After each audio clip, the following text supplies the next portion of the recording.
definitely. Oh, what was my favorite episode? Probably the, you know what? Probably the episode where my dad um plays his gig at Salt. That was probably my favorite episode. I loved working with Cameron Daddo. He was incredible playing my father. And it was a great storyline. I felt very connected to it. And it was awesome that he got to play a gig in Salt as well. That was really, really fun. Really amazing to watch as well. So yeah, that was probably my favorite episode. And then my other favorite episode would probably have been the one where Rafi, Coco, and I go into a tunnel in an old abandoned house and we get stuck there. Does anyone remember that one? That was in like 2018, 19. That was so much fun. It was really, really cool. Yeah. Lots of lots of fun. Yes. Yes, of course. Rafi's seizures. That's right. And then that set off that whole storyline, which was really fun as well. Well, interesting, maybe not fun, but I thought it was a pretty good storyline. It was really fun working with Olivia on that one. But yeah, I definitely have learned not to be claustrophobic in this job because I think I've been locked in a boot, I've been buried alive, and I've been trapped inside a tunnel. So if I was scared of small spaces, I probably would have quit my job a long, long, long time ago. Yeah. Would I go back to home and away? Yeah, for sure. Yeah, if they'd have me, that'd be fun. One day, I think I need to go out on my own for a little bit, but the option is always there, I guess, because my character wasn't killed off. But even if he was killed off, I probably would come back as my evil twin anyway, so probably wouldn't matter too much. What do you like about Ryder, and what do you dislike about him? Ooh, I like his tenacity. I like his fire and spirit and comic relief that he has. He was a very fun character to play, but I think the things that I dislike about him. He's reckless. He's a very, very reckless person. Doesn't think too many things through, and I think I'm the opposite, like that, where I think I overthink things. Um, but so probably we wouldn't be friends because I think he would be too erratic for me. Do you still catch up with any of the cast now that you've left? Yeah, I probably see Emily Weir, who plays Mackenzie, every week. She's a really, really good friend. Um, I wish I could see Courtney as well because she's also a very good friend, but she's living in Melbourne at the moment, so that's a bit unfortunate. But we try and catch up every now and then.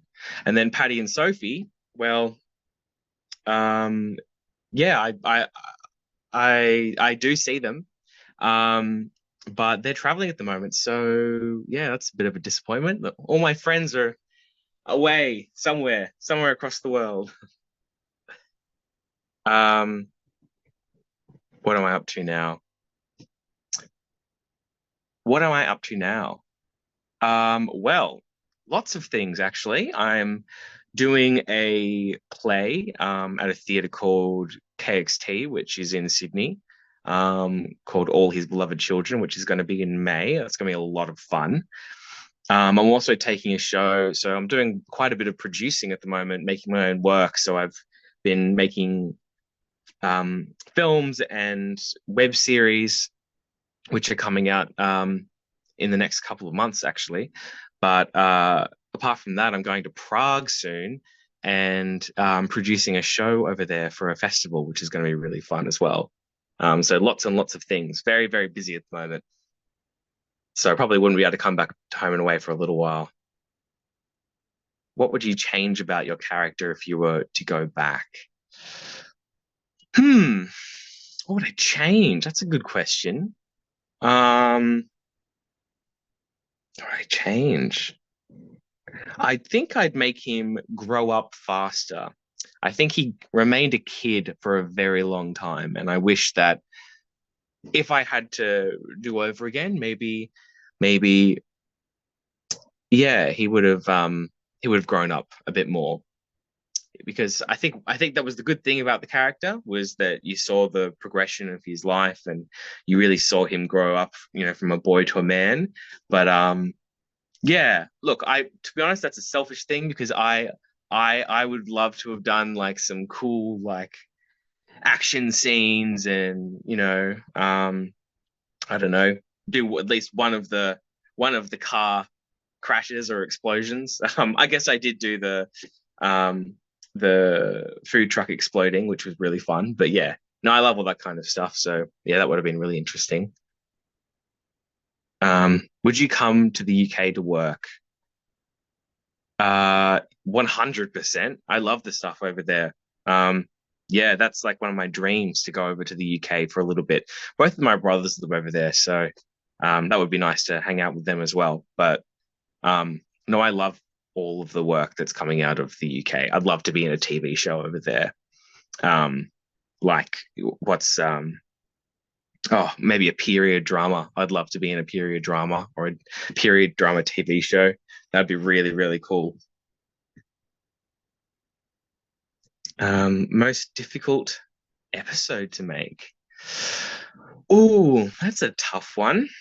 Um, I reckon the most difficult episode to make would have been the episode that I had to film straight after the Logies. No, I'm joking. Um, no, probably the episode where I had to speak Maori, which was really tough, especially because I don't know the language too well. But I did study up for a couple of weeks beforehand, and I hope I did it justice. I probably didn't, but that was a lot of fun to make, and yeah, it was pretty tough. Probably another episode that was difficult to make was the would be have been the buried alive one. That one was that was very tough, because I was stuck inside that box for like 8 9 hours, with a half an hour break in the middle there somewhere. And yeah, that was like a lot of fun to make, but it was also really, really difficult. I had all of this stuff on my face getting thrown. We had like art department people standing on either side of the coffin, just throwing what actually was it wasn't dirt, it was crushed up biscuits. So they were like chocolate chip biscuits, which actually ground up looked like dirt, which was kind of cool. So some of it would go in my eyes, and then some of it would go in my mouth, and I'd go, that's actually quite nice. But when it getting it thrown repetitively at you, for 8 hours, it's the novelty wears off a little bit, I think. Any plans to move overseas? Ooh, yeah. Look, I would never say no. Um, yeah, I'd love to do that. Um, as I said, would love to hang out with my brothers a little bit more who live in London, but I could see myself moving elsewhere, maybe to LA for a little bit, or maybe to Canada. There's a lot of work in Canada at the moment. Um, yeah, which would be really fun. I've never really lived anywhere apart from I've lived 3 years in Perth, but apart from that, I haven't really lived overseas, so that would be really, really fun. Hello, Julie from England. How are you going? Thanks for waking up early to jump on the Zoom. Um, Cass says favorite character beside your own. Favorite character. Oh well, I'd be whipped if I didn't say Alf. Um, but I would say I reckon maybe Marilyn. I do love Marilyn.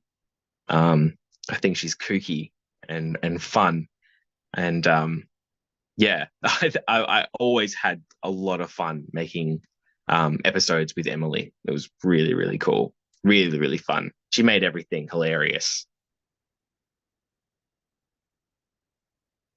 Lauren says, "How's Liam? Looks like you are having so much fun together." Yes, we are. Yes, we were just in the Hunter Valley, which is like a wine region in northern New South Wales, or central New South Wales, which was really cool. It was beautiful weather. Yeah, drank lots of wine, had lots of food. It was very, very fun. That was my weekend. So I'm still recovering from that a little bit, I think. The mainstay characters are amazing. They are. They are. All of them are. They're so good. They were so good to work with, and I think that was one of the benefits of working with of being in my character's shoes, because I got to work with Ray Ma, Georgie Parker, um, Lynn McGranger, Emily Simons, Ada, like the list goes on. But all of those characters, all of those actors, I got to do so many scenes with them, which is awesome. I learned a lot from them. Um,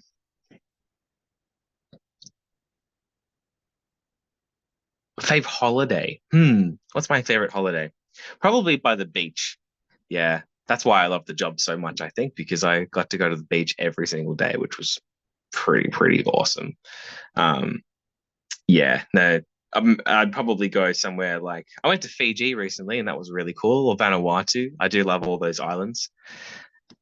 But I also love London as well. I love going over there and experiencing all the art and culture there, and um, riding a bike around in summer. It's very, very nice there. But recently, well, not recently, about a year ago, I went to Scotland during winter, and it was awesome. It was so cool. Well, literally, it was freezing. Hi, Julie. I hope you're well. Adrian, how do you get to be a mainstay character? Is it just written in? Um, yeah, I guess so. I guess it's all up to the producers. Um, and all up to your contract, and all up to what you want to do. I guess it depends on what the what the situation is. Yeah, it's I think to get to that legendary status, I don't know how many years do you reckon you have to be on there? Because I was on there for like 5 years. I don't think I was obviously a mainstay character, but do you reckon it's 10 years or 15 years and I can start calling myself part of the furniture? I don't know. What do you reckon? 15 years. Yeah, I reckon 15 years as well. Yeah, that's like half the lifespan of the show. That's a long time.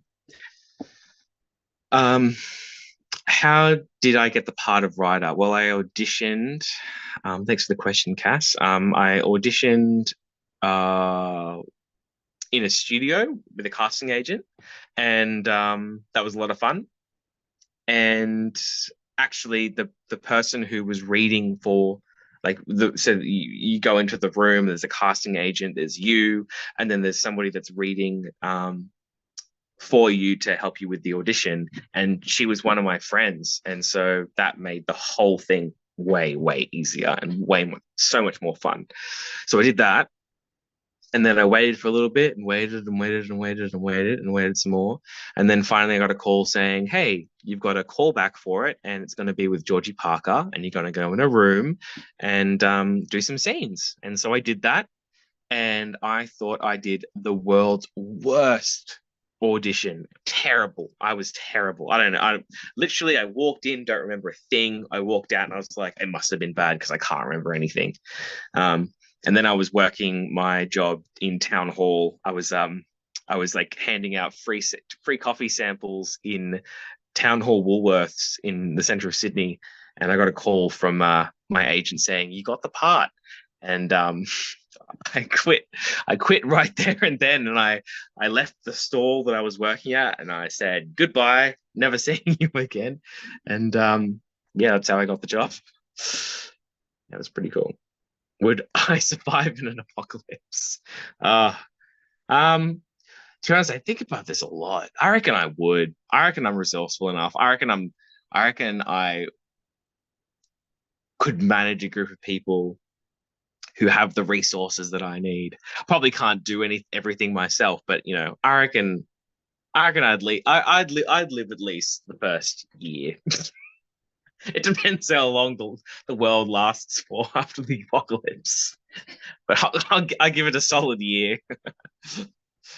Uh, Julie says, "What is the amount of months gap from when Home and Away scenes are filmed to UK airtime?" Well, it used to be longer. It used to be like almost 6 months, but because of COVID, they the gap has gotten shorter. I don't know what it is right now, but when I was on the show, it was 4 months, which isn't a lot of time. I guess it's kind of better. What do you think, Julie? Do you reckon it's better that it's closer together? I guess there's less spoilers, which is really good. Hey, Toby, how's it going?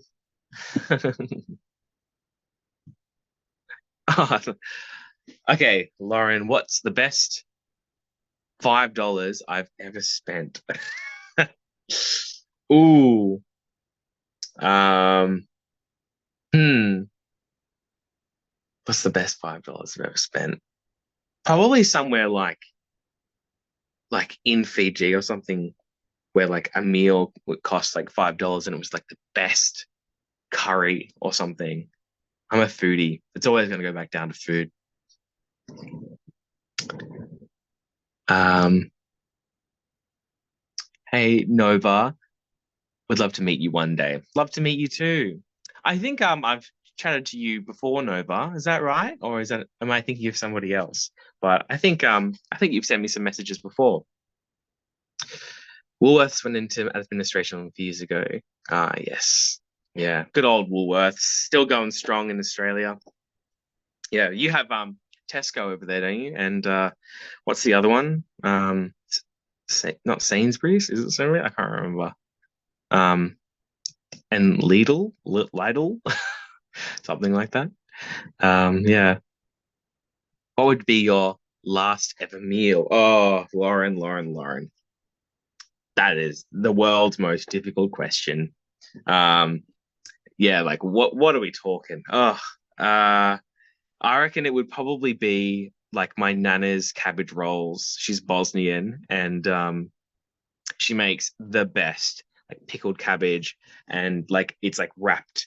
The leaves are wrapped in with rice and meat and like paprika and then it's like slow cooked for hours and hours and hours. Oh, and then you put like mashed potato and you put sour cream and more sauerkraut on top. It is just like the best thing and it's so comforting, the best comfort food in the world. And then she makes the most amazing chocolate pudding, and that would be my last meal, I reckon. It would